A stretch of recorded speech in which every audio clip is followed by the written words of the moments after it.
म गुलियो बनाउँछु भन्नुभयो भने त्यसले के गुलियो स्वाद दिन्छ?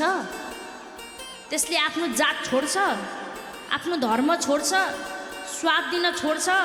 भन्नुहोस् त। खोर्सानीलाई लगेर धमाधम चिनीको पाक लगेर हालिदिनुहोस्, त्यो खोर्सानीबाट गुलियो आओस्,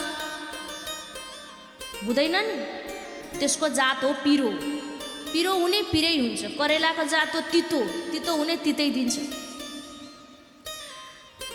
गौमातालाई लगेर मांस अगाडि दिनुहोस्, ल्याउ तिमी यही खाऊ, तिम्रो लागि घाँस छैन। खान्छिन् गौमाताले? बाघलाई शेरलाई लगेर घाँस दिनुहोस्, ला तेरो आहार यही हो, खा भने खान्छ? त्यसको आहार मांस हो, त्यसले त्यही खान्छ। गौमाताको आहार घाँस हो, माताले त्यही खान्छन्। सूर्यले प्रकाश दिन छोडेको छ, ठिक समयमा दिन्छ। आफ्नो धर्म छोडेको छैन।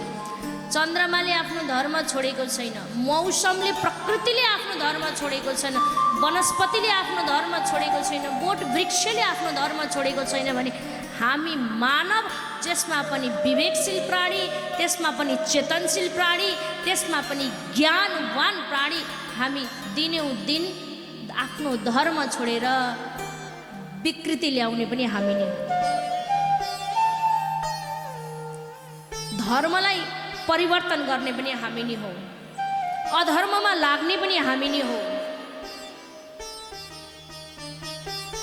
सही बाटो छ भन्ने जान्दा जान्दै पनि गलत मार्ग हिँड्ने पनि हामी नै हौ।